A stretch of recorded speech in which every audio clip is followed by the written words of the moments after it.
The crisis of Berlin began in 1948 when the Soviets made an initial attempt to force the Allies out of their sectors of Berlin and thereby making Berlin the capital of communist East Germany.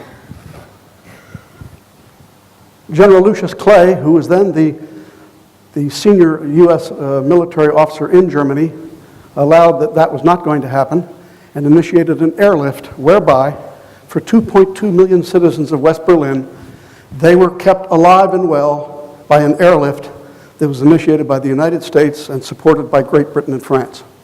And for 19 months, that city was kept alive by the airlift, which is shown on these three corridors. That's one, that's the second one, that's the third one. Those airplanes would come into Berlin, Tempelhof Air Base, Gatow in the French sector, would offload and would go back out just to fill up and turn around and come back again. They did that for 19 months, and the Soviets finally capitulated, reopened the barricades on the highways and the trains, and Berlin came back to life. In 1953, the citizens of East Berlin revolted against the Soviet domination there and were put down by tanks in June of 1953. I arrived in Berlin in July of 1959. West Berlin was a thriving city, a metropolis of over 2 million people. The Soviet sector, also part of the city, was left relatively untouched from Second World War. 13th of August, 1961 was a day like any other day. I was the MP duty officer and operated out of the police station, which was a joint station with Berlin police. And we received a call from one of our patrols that there was some unusual things taking place at midnight. This was not in the daytime, as this photo shows you, but at midnight. And apparently, the East German authorities were beginning to take some action to put up a barricade. And quite frankly, folks up until that point had no idea that a barricade was being contemplated. Now, we knew something was going on. We knew something was just not right because in the weeks and the months preceding the actual construction of the Berlin Wall, the number of refugees that would come across from the Soviet side began to increase. The normal traffic in 1958 and early 1959, 60 and early 61 was about 1,000 a month. By the 13th of August of 1961, it was 10,000 a day. And at that rate, there wouldn't be enough people left to run the Soviet sector of Berlin or East Germany. And so the East German authorities took action to put a stop to all that. And what they did, this is in the U.S. sector of Berlin. The city was divided into the Soviet sector, the French sector, the British sector, and the American sector. And the reason we were occupying the city of Berlin was as a result of World War II, we were there to occupy the capital until a treaty of peace was signed between the four victorious allies and a Germany. And the tragedy in 1961 was there were two Germanys. Mac has already told you about West Germany and the Soviet zone of Germany. But here we are in the capital city, and this is in the United States sector. This represents the Soviet sector, and this represents the U.S. sector. There's a white line right here, which is the political boundary between Berlin-Kreuzberg district and Berlin-Mitte. And you notice that this wall that was put up is 6 to 9 feet behind the political boundary, which tells you that the barricade that was established, what became known as the Berlin Wall, was constructed entirely inside of the communist side of the city. It was not on a border at all. And that was the first indication that something was going to take place here politically, which I'm going to get to in just a few minutes. The original wall was not a wall. It was barbed wire that was constructed between cement posts that were dug into the street here. This is Zimmerstrasse.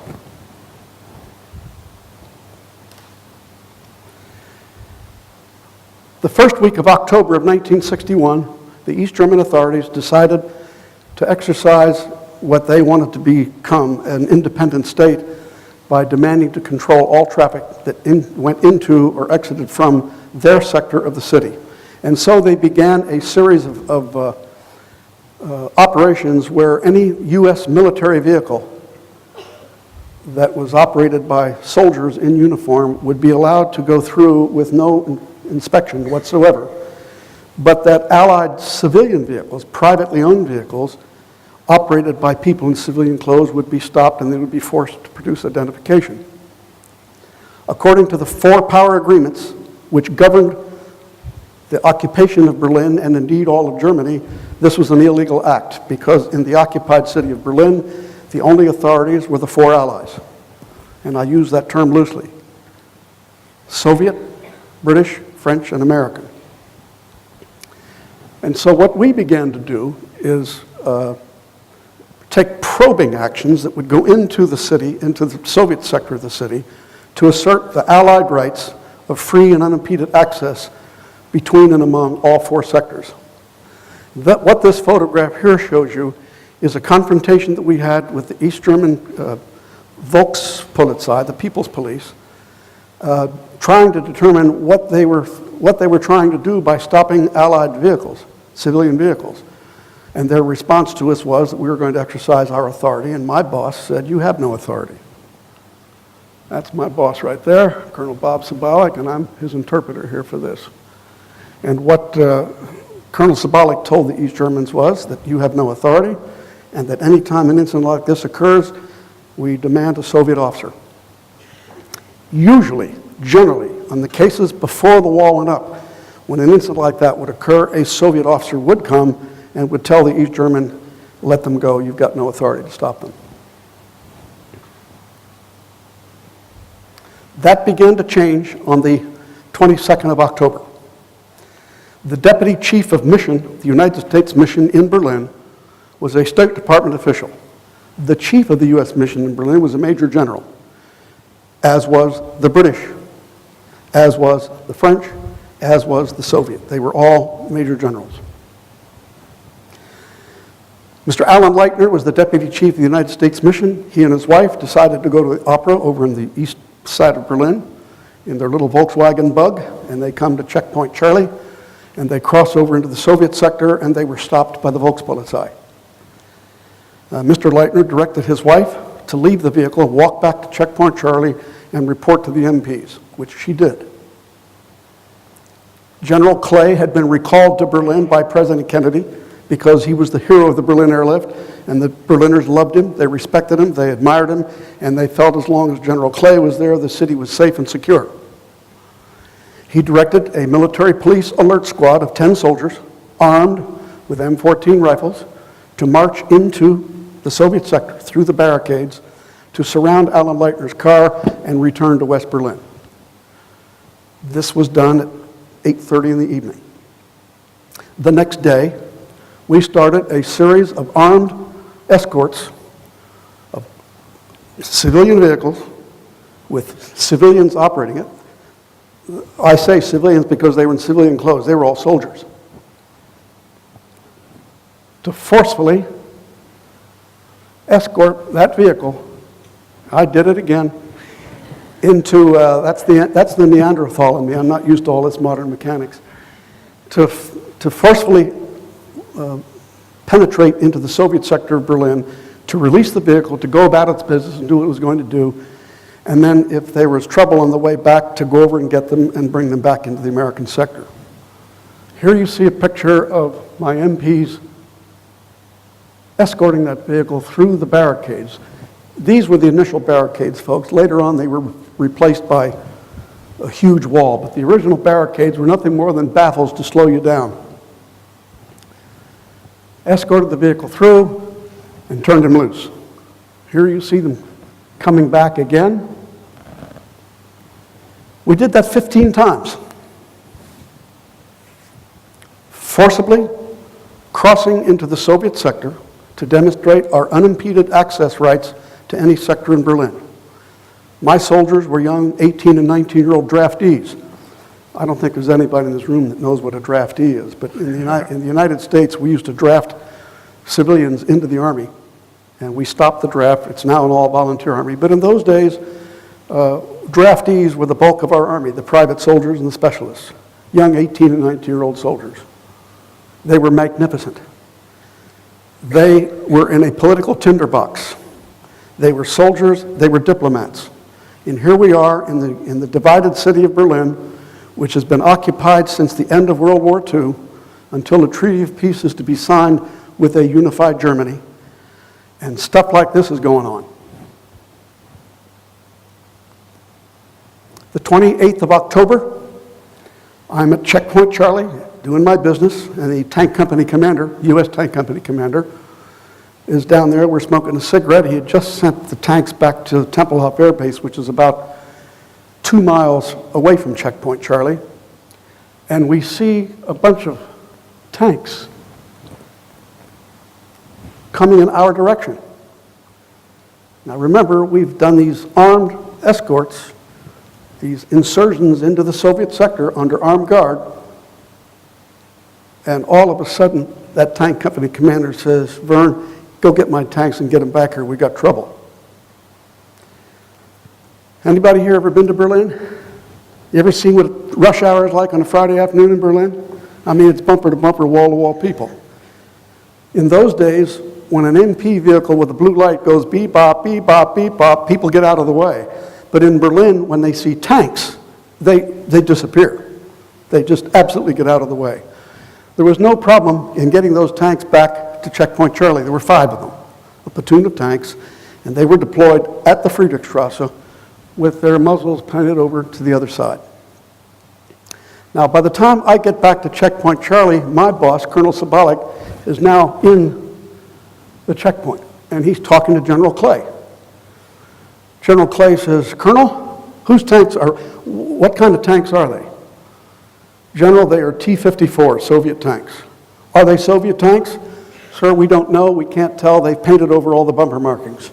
"I want to know whether they're Soviet or East German tanks, because if they're East German tanks, we go to war."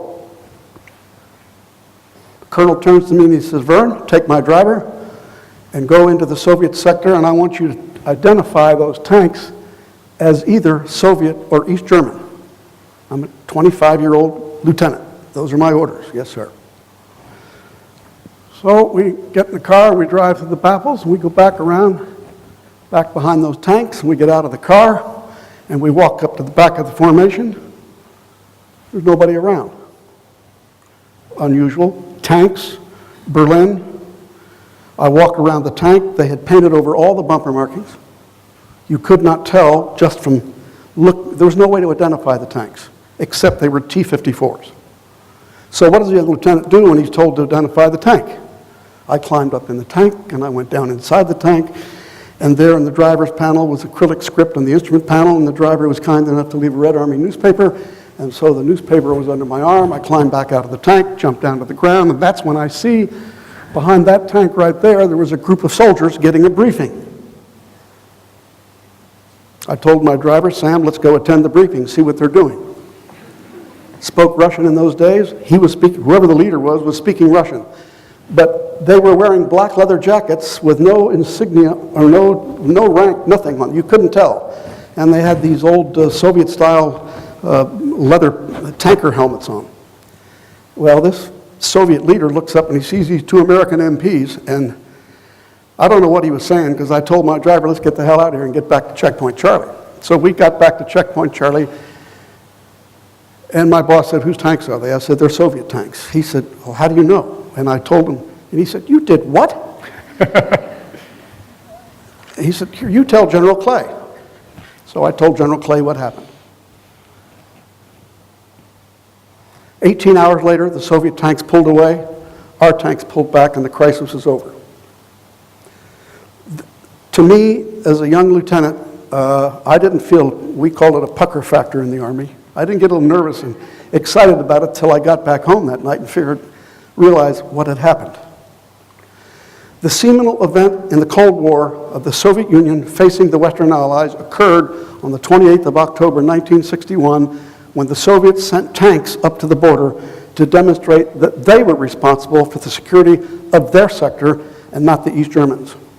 They were responsible for their security like we were for ours, the French were for theirs, and the British were for theirs. The tragedy is it took 28 more years for that wall to come down for the DDR to disappear, and a year later the Soviet Union disappeared. And when that wall came down, Helmut Kohl came up from Bonn and declared a unified Germany. A treaty of peace was finally declared between Germany and the four victorious World War II allies, and that ended, for all practical purposes, the Cold War. I was part of it, I'm part of history, and it'll go with me to my grave. My wife and I go back to Berlin every year. We'll be there in about 7 weeks. It's a marvelous city if you haven't been there, but as part of history, try to understand what that Cold War was all about and why this incident with Soviet tanks was the turning point. It was the turning point because the Soviets finally acknowledged that they were not about to push the Western Allies out of Berlin, and the dream of the East German leaders to have a unified city where they could grow and develop their system of government was not about to happen. And thank God it didn't. Unfortunately, it took 28 years for the wall to come down. I'd be glad to take any questions. Thanks a lot. I think I'd like to start with a question, and then we can raise your hands if you'd like to ask Colonel Pike a question. Just for those in the room that maybe haven't heard of the Berlin airlift or don't know much about it, could you just go into a little more detail about what that was and why it was so important? When the Soviets closed access to Berlin, they closed the railroads, they closed the highways, but strangely, they did not close the air corridors. Those air corridors began at the end of World War II, and through agreements, the Soviets agreed that there were 3 air corridors that would travel over their airspace because they were responsible for their zone of occupation. And Berlin, you remember, was 110 miles behind the border of West Germany and East Germany. In fact, it's less than 50 miles from what is now Poland. So all means of access for the necessities of life, coal, food, fuel, had to be flown in. Normally, it would come in by truck or it would come in by train, by rail. And when the Soviets blockaded that and cut it off, the only way that city could survive was when General Clay said, we're going to do an airlift and we're going to fly everything in. We did that for 18 months. C-47s, C-54s, C-119s. They went 24 hours a day, 7 days a week. Tonnage, tonnage, tonnage, tonnage, tonnage. And it took 18 months, but finally the Soviets capitulated and said, all right, okay. And they opened up the highways and they opened up the trains again. You still had civilian controls over people that used those highways, but the 3 Western Allies, our access to Berlin was with a duty train. The French, the British, and the Americans each had a train that daily went from Berlin down to West Germany and back up again. We had Autobahn access, highway access, through Helmstedt, West Germany, into Berlin. And the Allies had a checkpoint at Helmstedt called Checkpoint Alpha, the first checkpoint. And at the Berlin end, it was Checkpoint Bravo, B. So naturally, when the wall went up and we had to put up a control point there, Checkpoint Charlie, C, became the third one.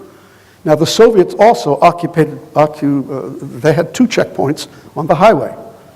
When you would leave West Germany and go through Checkpoint Alpha, you would go to Marienborn across the 100 meters from the Allied checkpoint, and you would be processed by the Soviets.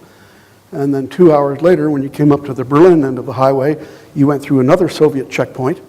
And when you cleared that Soviet checkpoint, you then went to the Allied checkpoint, which was inside the city of Berlin, and then you were free to go about your way. Does that help out a little bit? It does. What do you think that the Soviets were hoping when they did shut down the rail and road corridors? What were they hoping would happen? It was obvious that they want the Allies out of Berlin. And you can leave Berlin on our conditions. And when you agree to leave Berlin, we'll open up the gates. And General Clay said, that's not acceptable.